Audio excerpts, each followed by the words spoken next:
Coucou, salut, salut, comment vous allez? Je suis Tata Bertie de la page de fidélité telle créée par la femme. J'ai un message à passer ce soir à mes sœurs, voilà.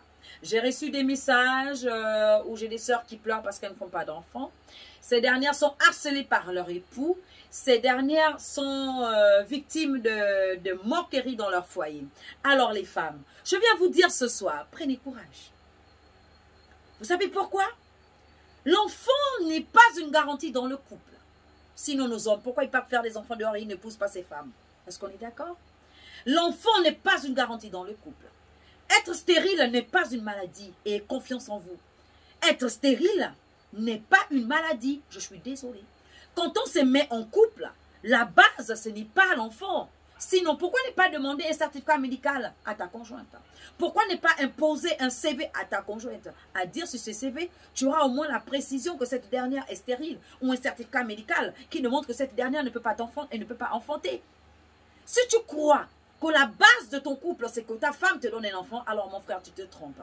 L'amour comble tout. Alors si tu croises dans ta vie une femme stérile, tu dois donner à cette dernière autant d'amour. Tu dois combler ce vide. Tout simplement, parce que l'enfant ne fait pas le bonheur dans le couple. Je suis désolée. Il y a bien de couples où le mari est stérile, où la femme est stérile, ils demeurent ensemble. Il y a bien de couples où le mari est fécond, la femme est stérile, ils demeurent ensemble. Pourquoi sous-estimer vos femmes? Pourquoi détruire vos femmes? Pourquoi traiter vos femmes comme la merde dans les foyers parce qu'elles n'arrivent pas à enfanter? Je suis désolée. Les filles, prenez confiance en vous. Si ce dernier ne peut pas t'aimer, il ne peut pas te respecter parce que tu as du mal à concevoir, alors mon sou, libère la ligne. Est-ce qu'on est d'accord? Crée-toi une autre vie. Tu trouveras quelqu'un d'autre qui pourra t'aimer pour ce que tu es. La stérilité n'est pas une maladie, n'est pas une malédiction. On est d'accord? Tu n'es pas la seule à être stérile. Et tu n'iras pas te faire du mal pour enfanter. Tu n'iras pas faire des pratiques pour enfanter parce que l'homme avec qui tu vis n'est pas honnête de dire que le jour où il t'a rencontré, ce n'était pas pour le certificat médical que tu aurais présenté, non. Il t'a rencontré pour tes beaux yeux, sûrement pour ta démarche, pour ta manière de parler, pour celle que tu es. Est-ce qu'on est d'accord? Ayez confiance en vous les filles, s'il vous plaît. On arrête de pleurer parce qu'on ne fait pas d'enfants. Est-ce qu'on est d'accord? On arrête de pleurer parce qu'on ne fait pas d'enfants.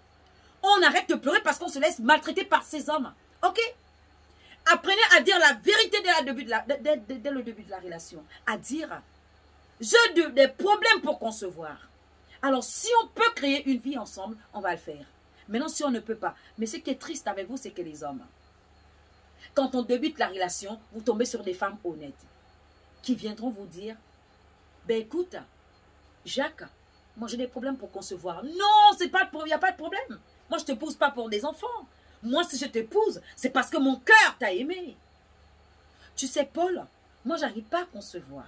Est-ce qu'on peut vivre ensemble? Mais non, il n'y a pas de problème. Si moi, je t'épouse, c'est pour ton sourire. Malheureusement, au fil du temps, tu oublies mon sourire, car il vieillit. Au fil du temps, tu oublies mon visage, car il prend des rides. S'il vous plaît, les garçons, pensez à ces femmes. Être stérile, je ne crois pas que c'est synonyme de maladie. Je vous aime. Merci.